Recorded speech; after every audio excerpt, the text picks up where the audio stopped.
I want to talk to you today about a very controversial idea that I think will help you a lot in your real estate investment.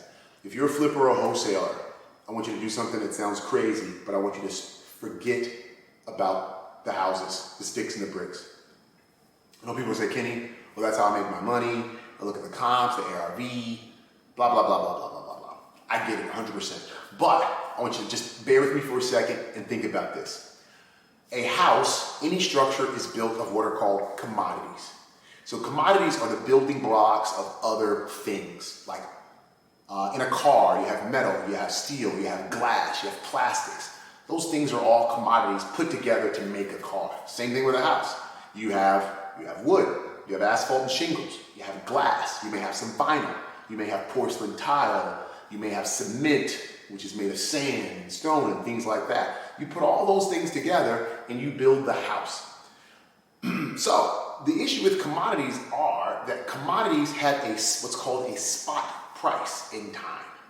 So commodities, gold is a commodity, silver is a commodity. If you go look on Friday, you can see what gold traded for as a commodity on Friday anywhere in the world.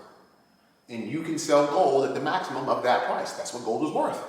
You can't take gold someplace else that's worth more or worth less. The same thing with the commodities that are included in a house. If I go to Lowe's or Home Depot and I buy a stack of 2x4s and all the pieces to build a house, I can't go take them somewhere and sell them for more money than that because their price is the price. Now, when I put those together and build a house, an apartment building, a warehouse or whatever, then the value of that house, apartment or warehouse by itself is the value of the commodities and the labor it took to put it together. That's it.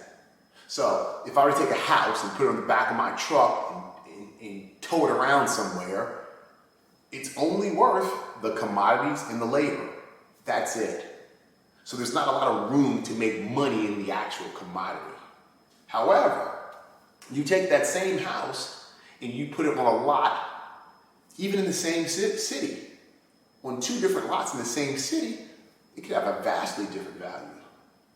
Let's go further. Let's say we take the house that we may have in Michigan and you move that to the Hamptons in New York or Malibu in California, the same house.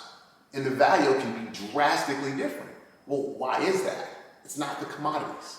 The sticks and the bricks in Malibu, the sticks and the bricks in New York, the sticks and the bricks in Dallas, Houston, wherever, they cost pretty much the same.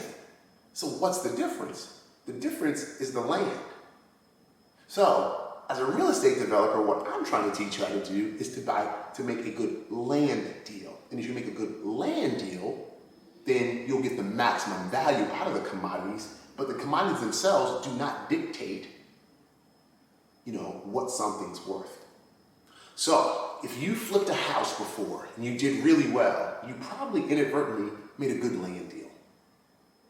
If you're a wholesaler and you wholesaled something and got a good value out of it, you inadvertently made a good land deal.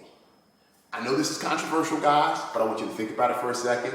If you have a reason to contest what I'm saying, or you have a different point of view, please post it. Let me know what you think. But I want you to start thinking about real estate differently.